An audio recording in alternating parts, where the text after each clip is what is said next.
Мэдээж хуулийн төслийг яг парламентын хилцүүлийн үе шат бол олон үе шаттай байгаа. Зарим гишүүдийн болоод сошиал дээр одоо яваад байгаа асуудлуудыг харгалзаж үзэх нь ажлын хэсгийн бас нэг үүрэг болно. Яг энэ хуулийн төслөөрөө ямар нэгэн өөрчлөлтгүйгээр тэр чигээр нь харанхуй одоо батлана гэж зүтгэсэн асуудал бол бас номин чимэг гишүүний хувьд ч тэр хууль санаачлагчдын хувьд ч тэр тийм асуудал байхгүй учраас энэ хуулийг бүхэлд нь одоо үгүйсгэж бүхэлд нь унгаах гэж байгаа юм шиг одоо улс төрийн мэдгдлүүдийг гишүүдийг одоо битгий хийгээсэ гэж хүсэж байна. Тодорхой хэмжээнд хоёрхан одоо асуудал байгаад байгаа. Тэр нь юу вэ гэхлээр нэг нь бол яг энэ татвартай холбоотой цахилгаан тамхин дээр адилхан янжуур тамхитай адилхан 30% татвар ногдуулж байгаа нь өөрөө дэлхийн нийтэд байдаг жишгүй үгүй юу? Энэ дээр тухайлж одоо авч үзэх үү гэдэг нэг ийм асуулт байгаа. Энэ дээр мэдээж одоо дэлхийн жишг юу байна уу? Үнд хэрхэн яаж нөлөөлж гин үү гэдгийг бол ажлын хэсгийн хүрээнд бол харах боломжтой байхаа гэж үзэж байна. За амт жимсний үнэр амттаа энэ одоо амттад болгосон тамхиг одоо хориглох уу үгүй юу гэдэг бас нэг том асуудал гарч ирж байгаа.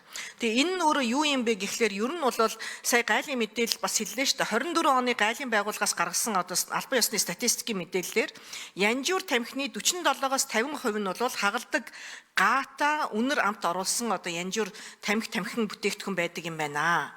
Харин янжуур тамхин бүтээгдэхүүнээс одоо тусдаа халаадаг болон электрон тамхи одоо бидний хэлж заншснаар вейп буюу вейпний 5% нь яг тамхины амттай буюу ямар нэгэн амт үнэргүй байдаг юм байна. 95% нь бол одоо амт, жимс, ус, ундаа, одоо дарс юу л вэ хамгийн одоо гоё болгосон ийм л одоо төрлийн бүтээгдэхүүн байгаад идэм байна шүү дээ. Тэгэхээр энийг одоо амт үнэрийг хориглох юм бол вейпийг ер нь одоо бүхлээр нь хориглож байгаатай нэгэн адил болох гээд байна гэдэг ийм асуудлыг бол одоо вейп хэрэглэгчдийн зүгээс тавиад байгаа юм байна. За Монгол улсад янжуур тамхинаас татгалзах утаа үнрээс зайлс хийж одоо халаадаг болон электрон тамхи хэрэглэж байгаа буюу одоо утаат юу гэдэг янжуур тамхи муу. За янжуур тамхинаас гарах хэрэгсэл нь бол одоо энэ цахилгаан тамхи юма гэдэг тэр нөгөө сурталчилгаанд автсан хүмүүс нь одоо Монгол улсад 250 мянган хүн байдаг юм байна гэсэн ийм судалгаа бол гаргаад байгаа юм. Хагалдаг жимсний амттай янжуур одоо хэрэглэж байгаа 400 мянган хүн гэд одоо ингээд нийлээд бол ойролцоо 650 мянган хүн бол энэ гаата, амттай, үнэртэй тэгээд одоо энэ электрон тамхи хэрэгэлдэг юм байна. Энийг одоо 650 мянган хүний хэрэглээг одоо бараг байхгүй болгох гээд байна гэдэг ийм асуудлыг дэвшүүлээд байгаа байхгүй. Тэгэхээр магадгүй энэн дээр бид нар бас одоо авч хилэлцэх асуудлууд бол нээлттэй байж болно. Энэ бол одоо гишүүдийн бүрэн эрх. Гагцхүү бид нар хамгийн гол асуудлыг юу гэж одоо дахиад би юуг онцлох гээд байна вэ гэхээр энэ насанд хүрсэн хүмүүсийн хэрэглээ бол тустай асуудал. Энэ бол ухамсарт сонголт.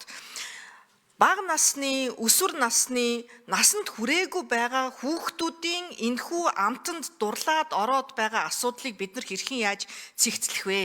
Бусад улс орнууд бол хориглоод байна. Бусад улс орнууд энэ одоо янжуур тамхинаас гарах хэлбрээр энэ одоо электрон тамхиг хэрэглэж байгаа хүмүүсийг эмийн сангуудаар дамжуулж одоо хүртэл борлуулах ийм одоо үзэгдэл байна. Ийм учраас бид нар энэ асуудлыг авч хилэлцэхээс өөр арга байхгүй. Хүүхдүүдийн одоо энэ сонирхлыг хэрхэн яаж байхгүй болох вэ? Үнэхээр энэ зүгээр шууд тамхиныхаа үнэртэй, тамхины амттай байвал хүүхдүүд хэрэглэх үгүй юу гэдэг дээр бид нар эргээд одоо бас том асуултын тэмдэг байгаа юм.